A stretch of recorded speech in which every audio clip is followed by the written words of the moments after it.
ಗಾಂಧಾರಿಯು ಶ್ರೀಕೃಷ್ಣನಿಗೆ ಕೊಟ್ಟ ಶಾಪ. ಹಿಂದಿನ ಭಾಗದಲ್ಲಿ ನೀವು ಗಾಂಧಾರಿಯು ಶಕುನಿಗೆ ತನ್ನ ಸಹೋದರನಾದ ಶಕುನಿಗೆ ಕೊಟ್ಟ ಶಾಪದ ಕಥೆಯನ್ನು ಕೇಳಿದ್ದೀರಿ. ಆ ಕಥೆಯನ್ನು ಕೇಳಲಿಲ್ಲವೆಂದರೆ ಲಿಂಕನ್ನು ಡಿಸ್ಕ್ರಿಪ್ಷನ್ ಬಾಕ್ಸಲ್ಲಿ ನೀಡಲಾಗಿದೆ, ನೀವು ಕಥೆಯನ್ನು ಕೇಳಬಹುದು. ಈ ಕಥೆಯು ಕನ್ನಡ ಹಾಗೂ ಇಂಗ್ಲಿಷ್ ಎರಡೂ ಭಾಷೆಯಲ್ಲಿದೆ. ಎರಡೂ ಭಾಷೆಯಲ್ಲೂ ನೀವು ಈ ಕಥೆಯನ್ನು ಕೇಳಬಹುದು. ಲಿಂಕನ್ನು ಡಿಸ್ಕ್ರಿಪ್ಷನ್ ಬಾಕ್ಸಲ್ಲಿ ನೀಡಲಾಗಿದೆ. ಗಾಂಧಾರಿಯು ಶ್ರೀಕೃಷ್ಣನಿಗೆ ಶಾಪವನ್ನು ಕೊಡುತ್ತಾಳೆ. ಯುದ್ಧವು ಕೊನೆಗೊಂಡ ಮೇಲೆ ಸಿಟ್ಟಿಗೆದ್ದ ಹಸ್ತಿನಾಪುರದ ರಾಣಿ ಗಾಂಧಾರಿ ಟೀಕಿಸುತ್ತಾ ಶ್ರೀಕೃಷ್ಣನಿಗೆ ಹೇಳುತ್ತಾಳೆ, ಶ್ರೀಕೃಷ್ಣನು ಮನಸ್ಸು ಮಾಡಿದ್ದರೆ ಶಾಂತಿ ಮಾತುಕತೆಗಳು ವಿಫಲವಾದ ನಂತರವೂ ಯುದ್ಧವನ್ನು ನಿಲ್ಲಿಸಬಹುದಿತ್ತು.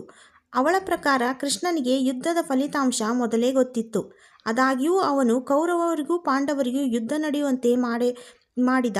ಗಾಂಧಾರಿ ತನ್ನ ಎಲ್ಲ ಮಕ್ಕಳನ್ನು ಕಳೆದುಕೊಂಡು ದುಃಖಗೊಳ್ಳುತ್ತಾಳೆ ಮತ್ತು ಪಾಂಡವರಿಗೂ ಕೌರವರಿಗೂ ಯುದ್ಧವನ್ನು ತಪ್ಪಿಸಬಹುದಾಗಿದ್ದರೂ ಸಹ ಶ್ರೀಕೃಷ್ಣನು ಯುದ್ಧವನ್ನು ತಪ್ಪಿಸಲಿಲ್ಲ ಎಂದು ದುಃಖಿತಳಾಗಿ, ಕುರುವಂಶದ ನಾಶಕ್ಕೆ ಕೃಷ್ಣ ಹೇಗೆ ಕಾರಣನಾದನೋ ಹಾಗೆ ನನ್ನ ಶಾಪವು ಯದುವಂಶದ ನಾಶಕ್ಕೆ ಕಾರಣವಾಗಲಿ ಎಂದು ಹೇಳಿದಳು. ಈ ಥರ ಗಾಂಧಾರಿಯು ಶ್ರೀಕೃಷ್ಣನಿಗೆ ಶಾಪವನ್ನು ಕೊಡುತ್ತಾಳೆ. ಈ ರೀತಿಯ ಅನೇಕ ಕಥೆಯನ್ನು ಕೇಳಲು ಚಾನಲನ್ನು ಸಬ್ಸ್ಕ್ರೈಬ್ ಮಾಡಿಕೊಳ್ಳಿ.